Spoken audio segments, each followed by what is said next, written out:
Hi everybody! In this third lesson, we will learn how to create a formula in Excel.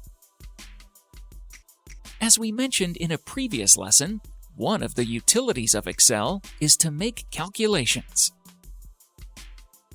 Let us open the workbook made in the previous lesson in order to start discovering how to create formulas. The first thing you should know about formulas is that any formula should start with the equal sign. In cell C14, I type the value 20. In cell D14, I type the value 40. And in cell E14, I type equal C14 plus D14.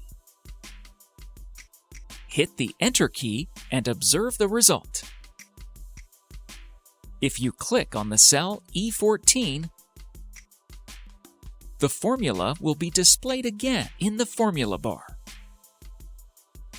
Of course that if you wish to subtract, multiply, or divide the two values in cell C14 and D14, you replace the plus sign with the one you want. Note that the multiplication sign is the asterisk, and the division sign is the slash. Suppose that in cell F14, you want to calculate the average of the two cells C14 and D14, so you start the formula by the equal sign,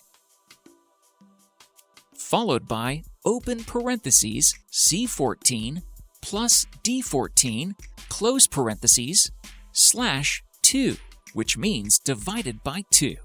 Examine the result. From what we saw, we can conclude that all the mathematical concepts are applied while creating formulas in Excel. Maybe you asked yourself, is there any way to simplify the writing of formulas? The answer is, of course, yes.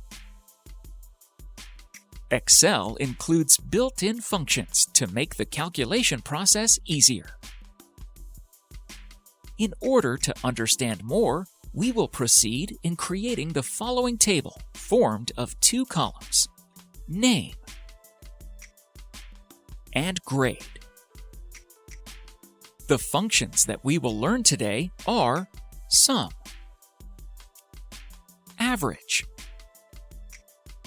max, min. The function sum allows calculating the sum of a series of cells.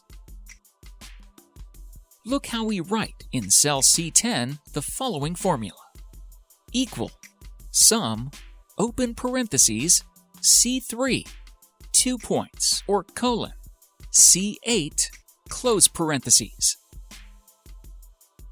Look at the result. The 2 point or colon here means from cell C3 to C8. In case you want to change the formula, click in the formula bar and make the modification needed. Use the semicolon in case you want to add only the cells C3 and C8. The formula equals average open parentheses C3 colon C8 close parentheses will calculate the average of the cells C3 to C8. Examine the result. The formula equals max open parentheses C3 colon C8 close parentheses will display the maximum value of the cells C3 to C8. Examine the result. The formula equals min open parentheses C3 colon C8 close parentheses will display the minimum value of the cells C3 to C8. Examine the result. Thank you for watching this tutorial, and do not forget to follow us on YouTube, Facebook, and Instagram in order to access to additional educational resources.